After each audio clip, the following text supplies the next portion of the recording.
Let's cross up to Brisbane now and catch up with Amanda Stoker, host of Sunday with Stoker here on Sky News, 7 o'clock on Sundays. Good to talk to you, Amanda. Wow. How could Labor break such a clear election promise and bring in an increased tax before they've even served a year?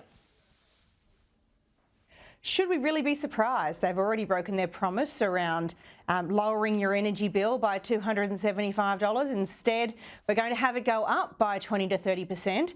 Now, that promise to never touch super, well, it looks like that's not such a core promise after all.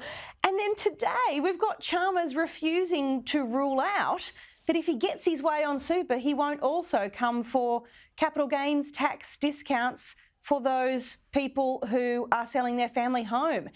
It just proves what we all know, because Labor can't manage money. They always end up coming for yours. Yeah, I think that Chalmers exchange was fascinating because he's now ruled it out and they'll say, oh, that's it, I just should have ruled it out then. But he had plenty of opportunity to rule it out. He deliberately kept it in play. He was talking about what governments might have to do in 5-10 years' time. This means that betrays the reality there. He obviously, clearly thinks that this is something they'd like to tamper with at some stage, the family home. It tells us a couple of things. First, that his ambitions lie beyond just serving as Treasurer to Mr Albanese. He has stars in his eyes and sees himself as a future Prime Minister.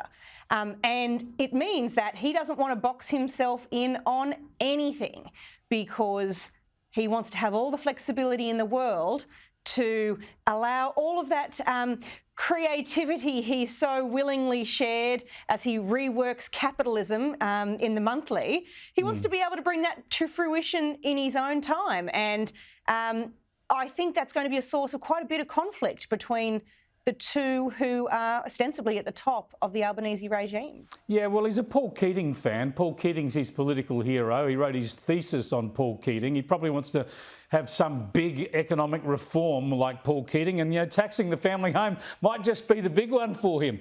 Now, tell us about what other areas are. This is the thing. They've broken that promise. As you say, we know they can't control their spending, so they'll look to increase their revenue instead. Where would you be looking to for other areas that Labor might want to tax? Look, I honestly think they shouldn't be looking to tax. I agree, but where do you worry they'll go? Look, my concern at the moment is that they're just going to keep running deficits, blowing out the debt, and that's a problem for people's mortgage rates. It's a problem for people's ability to cope with inflation and the rising cost of living.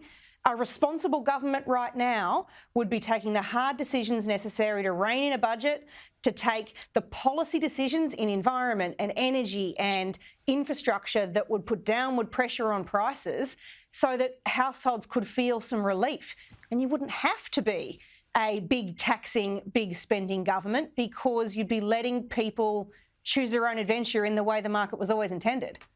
Now, what about the coalition position? Peter Dutton came out today. He was very strong. He's saying he would repeal this tax increase if they win government next time. So that's a clear position. But doesn't he need to do more? If that's all he puts out there on superannuation, he's just going to go to the next election basically promising a tax cut for people with more than $3 million in super.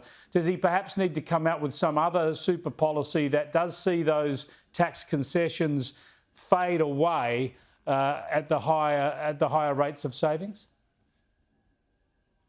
Look, I think that the super settings at the moment get the balance pretty right between incentivising people to save for their retirement when they have the means to do so, and making sure that we have as few people as possible dependent on the age pension. But what about those big lives. accounts? Sorry to interrupt, Amanda. What about those big accounts, though? 17 people with over 100 million, and obviously stacks of others in the tens of millions. Is it fair for them to be taxed at 15% on their earnings?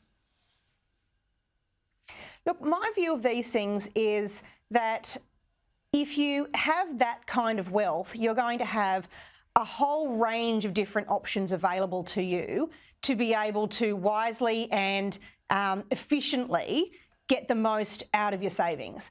What matters most is not how hard we whack people who are those that succeed in creating opportunities in our economy. What we should be focusing on is getting a fair deal and more opportunity for those people who are at the bottom end and aspirational.